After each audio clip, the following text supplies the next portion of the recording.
Most people will say they know how to play Minecraft. Chop some trees, mine some diamonds, build a house, kill mobs. But there are lots of tiny little tips that might make your game a lot easier. So here are 30 facts about Minecraft that might help you play better. And let me know how many you already knew down in the comments. No cheating now, be honest. Fact number 1, and this is a game changer. As of Minecraft 1.21, you can put a lead on a boat. Yeah, you heard me say it right. You can put a lead on a boat and drag it around. Before then, if you wanted to transport your villagers, you've got to get in the boat with them and row along. And once you've got into some water, getting them out of the water was a real pain. Now, if you want to get your villager up some difficult terrain, attach a lead to the boat and pull it along. The villager is going to come along with the boat. This is mental. I absolutely love this new feature. Look, how easy is this going to make stuff in the future? Why couldn't we have had this before? Fact 2. Whilst we're talking about boats, did you know you could row straight through a wall? Let's say you want to get to your mate's treasure. Come up to the corner of their room. Just like this, push your boat all the way through, then just get out the boat. You're going to go through the wall. Yeah, okay, you've left a little bit of a clue that your boat's there, but now you've got the treasure, and they'll never know. Fact 3, still on boats, did you know you could name your boat? Put your boat in your anvil, take out that name, and then call it whatever you want to call it. That looks like a really good name to me. That boat can then float around wherever you want. Maybe you could drag a villager around in it. Fact 4, you can use 2 buckets of water to really easily create an infinite water source. Put 1 bucket at one end, 1 bucket at the other end of a 3x1 gap, and then this middle one, you can just refill your buckets and it will stay the same. You can do it in the corner as well. Put 1 there and 1 there. You can refill your buckets there and it will do the same. Also, if you have a 2x2 square, 1 there and 1 there, and then any corner can then replenish your bucket. And what's really interesting is you can do this in a square that's even bigger than that, just by going 1 there, 1 there, refill your buckets, and then put 1 there, then you can refill your bucket, and then 1 there, and then 1 there, refill your bucket, and 1 there, and your entire system there has got infinite water sources everywhere. Unfortunately, the same can't be said for lava. It doesn't work. Fact 5, you can also make a water source block using kelp. Make yourself like a little waterfall so the water runs down. You can test the bottom here with a sea pickle. You can see it doesn't light, so you know that that is not a water source block. Get your sea pickle back because we're going to test it in just a sec. Place some kelp in that bottom block. Now remove the kelp, and if we put the water pickle back in, look, it's a light, which means that is now a source block. Fact 6, if you're going to do some terraforming and you need to get rid of a load of grass and plants and flowers, you don't have to do them one at a time like this. No, there's a much better way. All you need to do is get your bucket of water and place it down right in the middle. Wherever that bucket of water goes, that is going to clear out all of that stuff, and then place down a block exactly where you put the bucket, and that's going to get rid of the water. And then just rinse and repeat. You can clear a space in seconds. Fact 7, you don't even need 2 water buckets. Place a water bucket right there against a block, against a T like that. Then get some bone meal and place bone meal on this center of the T. Hit that there. That will grow grass. That grass is going to provide an infinite water source. Then, if you just place that block there, get rid of that block, you will find you've got an infinite water source in that middle that you can refill your bucket from. But what if you want to fill something deeper than just 1 deep? This could take ages if you're doing it with the bucket technique, because you've got to go all the round and then you've got to do it up again on the next level. It's a long job, but there's a better way. Ice. Fact 8, place ice in this pattern around the entire depth of your shape and then mine the ice out. It's like putting water buckets in, but at different levels, and it works so much faster. And if you go all the way around, what you're going to find, and I will eventually get there, I'm doing this in survival like you would be, you're going to fill up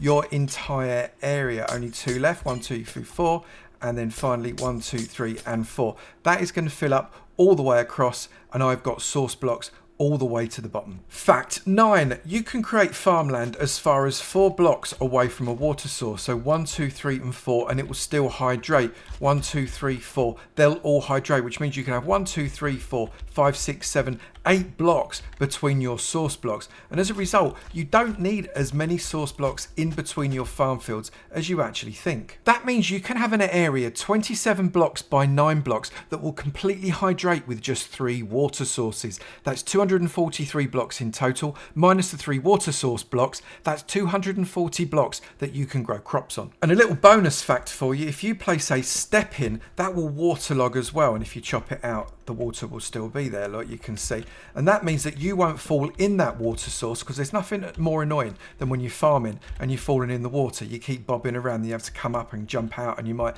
mess your crops up. You can do that with a slab as well. Top slabs like that, you can chop it out, the water's still there, so you're still completely hydrating it. Top slabs work really well because you can put light on them. Fact 10, if you plant your crops in single rows like this, with one crop and then a different crop, and then a different crop again, you're going to find that you're going to have a much faster growing crop than you would if you group them all together, like this field of carrots are. Fact 11, the nether is the hell dimension, and that means you can't place water down. It's just too blooming hot. If I try and place it down there, all it does is fizzles into nothing. However, very strangely, I can place a block of ice and it doesn't melt. Fact 12, lava doesn't flow very fast in the overworld. Look how slowly that's going. Now, you don't want to get in its way, but it is definitely flowing very slowly and not very far either. Look, from the source block, 1, 2, 3 more blocks. Sorry about that, Mrs. Sheep. However, in the nether, that flows much more quickly and a lot further as well. In fact, in the nether, lava acts a little bit like water.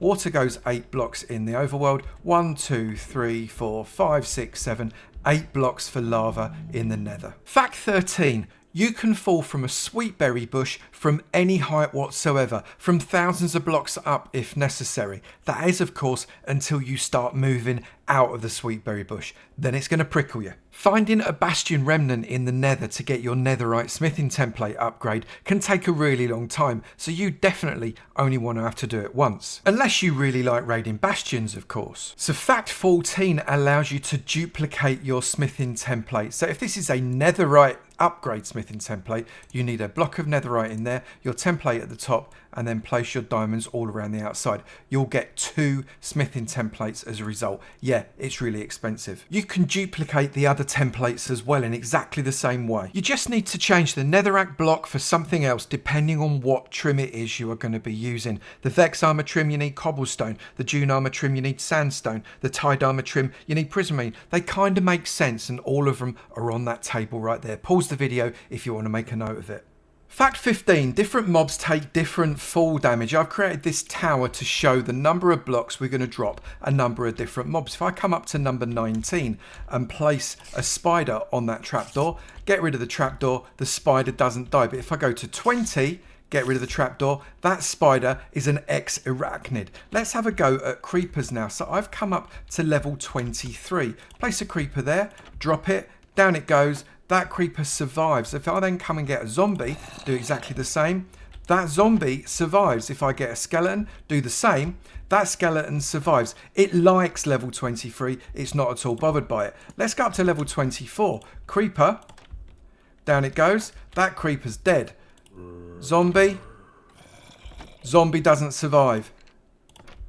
And the skeleton, exactly the same. 24 is the magic number for zombies, skeletons, and also zombies. If I take a witch, however, and I come up to level 29, place a witch there and drop that, that witch is going to survive that, and it's probably going to heal itself up. And if I go up to level 30, place down my witch, knock it out, that witch can't take a potion to survive, it's already dead. And then we get the Enderman. The Enderman can fall a really, really long way. I'm placing this on level 43. Let's drop that fella before he teleports. He's down there. He's perfectly fine. But if we go to level 44, drop the Enderman from there, and he isn't going to last so long. 44 is the magic number for Enderman. Fact 16, if you're in survival and you're in a little bit of a fix and you don't mind doing it, you can hit escape and then open to LAN and allow commands on. That will then allow you to start a LAN world, which means that you can enter in any commands you like. So for example, give Avomance diamond axe. There you go. I can now start chopping. Yes, it's a little bit cheaty, but sometimes in survival, You got to survive, right? And for the record, no, this is not me advocating you doing this. This is just a fact and I'm telling you it, all right? If it makes you feel any better, the next time you log off and then log on again, it'll have gone. It's only this particular login, so it's not actually cheating really, is it? Oh, I could do the sheep. Fact 17. If you're fed up with all of those wandering con men coming in to take your emeralds so they can give you a cornflower or an oak sapling, then you can do something about that. If you enable the land setting that I just showed you, you can type in the following command.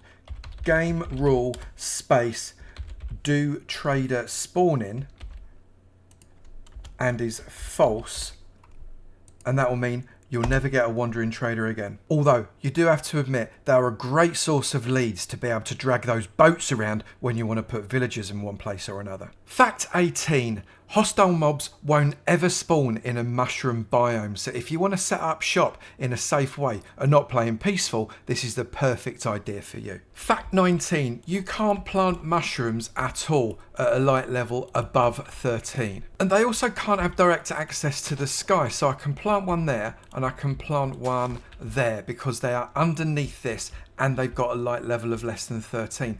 Anywhere else though, I can't do it, even though they're undercover. However, once you've got them planted up, you don't have to worry about keeping the light levels down or even worry about the stuff being overhead. You can just remove it, and that way you can have a planted mushroom out in the open on grass and it won't have a problem at all. However, if you've got any nylium or mycelium or podzol, you can plant them directly under the sky and without any problem of light levels. Fact 20. Whether it is a brown mushroom or a red mushroom, once it's planted, you can use bone meal on it and grow a giant mushroom. You can then harvest those giant mushrooms to get lots and lots of small mushrooms again. You normally get up to around 10 plus mushrooms from a large giant mushroom. Fact 21. You drown if you spend more than 15 seconds underwater. However, if you want to mine down here, all you need to do is place down a door and open it. That's going to give you a 2-block air pocket that you can breathe from, and then you can just mine away from inside here and get all the blocks you want. Fact 22. Wolves will naturally attack skeletons if there is line of sight towards them, and skeletons are naturally afraid of the wolves, which makes sense because they're made of bones. However, the skeletons will fight back if they've got no option but to run away. So every now and again, that wolf or that dog might get a poke with an arrow enough to get dead. Creepers are also scared of cats, so when there's line of sight, they'll try and get at least 6 blocks away from them. It's a great way to protect your base. Surround it with cats, your creepers are never going to blow it up. This is fact 23, and it's going to massively speed up your building. If you're in survival and your inventory is full, but you don't want to be looking around in this horrible mess, yeah, I know that is the craziest inventory in the world, this horrible mess to find the item that you want. If you find it in the world and click on it with your mouse wheel, it will automatically bring that into your hand. So if I want this pink wall, there it is, I can place it. If I all of a sudden want this cracked deep slate brick, bang, I can just place it down. Makes it really easy. I've no longer got it in my inventory, so I can't click it now, but it will bring whatever I want into my inventory bar to be able to place it down immediately. This is really useful if you're building. And if you're in creative, you don't need it in your inventory. You can have an empty inventory and quickly fill it up using the mouse wheel by clicking on whatever blocks are around your grass, all kinds of stuff, and that will automatically go into your inventory, which means you can build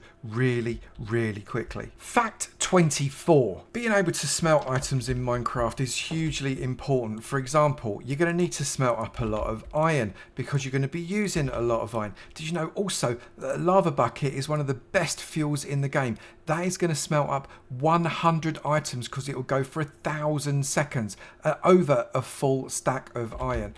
However, a coal will do about 8 items because it goes for 80 seconds. If ever there was a reason to have a lava farm, that's probably it. You even get your bucket back. Fact 25. Most people use fences to keep their livestock in, and it makes perfect sense and looks good. However, there are some challenges. They're difficult sometimes to get through a gate, and also you can't jump out of them. Try using trapdoors, and I think oak trapdoors look best, that flap up in this direction in a square. You can then attract your cows into the square because they'll be able to jump inside, but you can jump out and they can't. You've got an instant pen that you can drag any animals into that you'd like: pigs, sheep, cows, chickens, it's all the same. Fact 26. If you want to mob proof your house, don't worry about fences. Use azalea bushes. Mobs can't jump over azalea bushes, but you can, which is amazing because it means that they can't get to you if you're running away from them. However, you need to be very careful because if you get close enough, creepers can still explode and that could end your trip real quick. Fact 27. Have you ever wondered how some people get ropes looking like this against bridges? They look really authentic, but you can never actually work out how it's done. Well, I've got you people. Dig a 2 deep hole about 6 blocks away for something that's 2 blocks high, about 6 blocks away, and put an animal inside it. Attach the lead to the animal, and then very importantly, cover the animal up, otherwise you'll have pigs and goats and goodness only knows what else bobbing up out of the sky. Attach your lead and that gives you this rope going down into the ground, and then put a little button on there and it looks like the rope is attached to it. Looks great, doesn't it? Fact 28. When you use villager pods for trading, you need to make sure they can't jump out, but it does make it quite restrictive for the poor villager. What have you got? Impaling 4. Well, that's a little bit rubbish, isn't it? But there is a way that you can have an open air villager trading centre. Let me show you. You can use far fewer blocks and you can do this inside or outside. All you need to do is pop yourself a honey block right in the middle there. Then when you place your villager in, they can't jump, and as a result, they can't get out. They still do all the trading stuff. What have you got? Multi-shot. Well, you're no better than him, are you really? But look at that.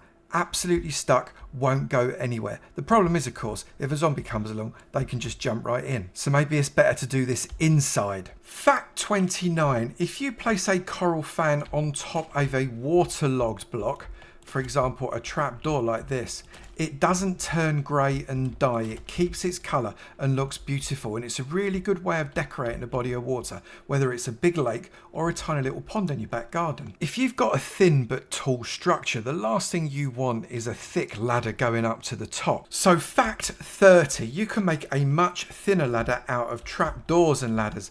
Place your trapdoor so it flaps towards where you want your ladder to be. Put your ladder on it, and then you can climb up that, and it's much more attractive and makes much more sense. And if you're really clever, you can do your ladder double-sided. Have your trapdoors offset like that, flat them up, and what you'll find is you can put the ladder on one side of one and the other side of the other like that. And then what you can do is you can climb up this side really easily. And then if you come down the other side, you can climb up that side as well. Brilliant. So that's our 30 facts. How many did you know? Comment your score and be honest now. And maybe you know a load more facts. Let me know them and maybe I can include them in a future episode. And I'll look forward to seeing you in another video. You take it easy now. Bye.